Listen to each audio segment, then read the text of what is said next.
Right. Good afternoon, everyone. We are joined by head women's soccer coach Nikki Izzo-Brown this afternoon.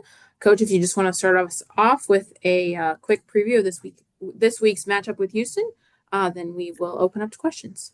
It's going to be a tough matchup. Houston's coming to town with some great results.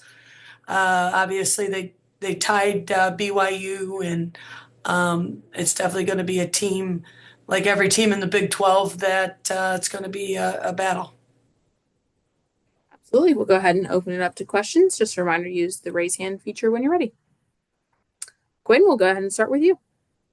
Hey, coach. So, like you just mentioned, they're coming off some big wins, specifically, a draw with that result with BYU. How important is it with the same kind of game plan with Arizona State where you dominated the game with possession? Is that going to be kind of the game plan here now that you saw that you guys could do that, or are things going to kind of change?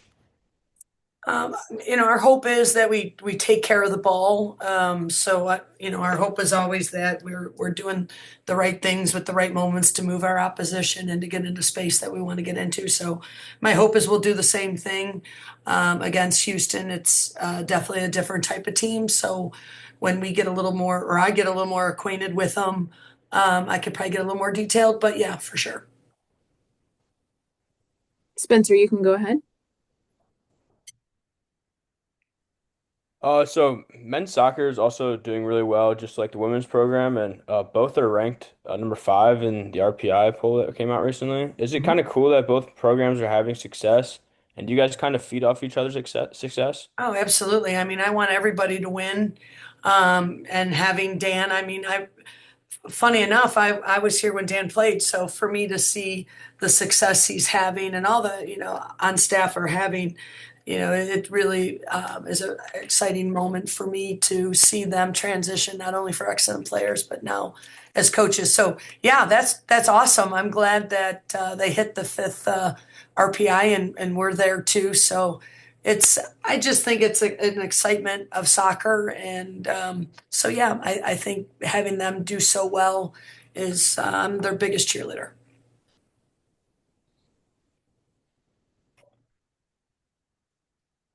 Kevin, you can go ahead. Hey Nikki, how you doing? Kevin. About halfway through the conference season now, what has been the best thing, do you think, for your team? And what is the one area where you'd like to see it a little bit of improvement? Every coach is going to say consistency. I think that I'm always on the hunt for that. So I would probably just say day to day consistency is something we always want to strive for and get better with and get better.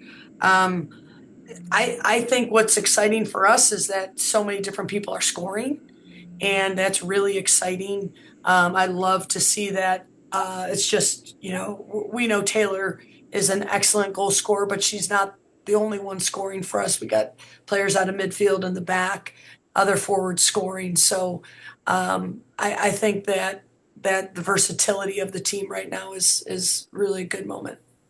On the consistency front, any one particular area, or is that just the kind of, hey, overall, I want us to be better? Well, no, and I think it's just about mastering your craft. I think it would be what the forwards have to do, what the middies have to do, and what the backs have to do, and then what the keepers have to do.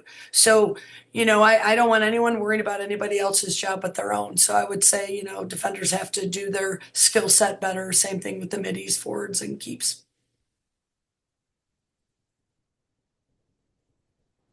Any other questions for Coach? Oh, Spencer, you can go ahead. So you guys haven't really lost in like almost a month now or a month now. How do you keep the momentum going into this weekend and yeah, how do you keep the momentum going? How do you make sure the team stays motivated and focused? Yeah, that's always a hard balance because they're student athletes, and that's something that we have to manage and keep balance with. I think our captains do a great job of it. I think internal leadership and my staff does a great job with it, and it's always something that we're striving for to keep our focus and understanding that the next game becomes that much more important, especially because we haven't lost and how important that Houston game is now. Quinn, you can go ahead. So it seems like you have kind of that younger core of your roster that comes in when you sub them in. They take advantage of every opportunity, and you kind of saw that a little bit, and you're starting to see it. What can you say about, their impact and what they have done coming down the stretch? It's huge. And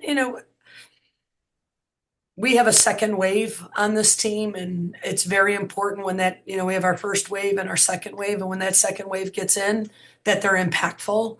And it's very, very important that they take those minutes and understand how impactful they have to be for us to succeed. It's not just the first wave, it's the second wave and training and everything they do on a daily basis. So you're absolutely right. Those opportunities are vital for us.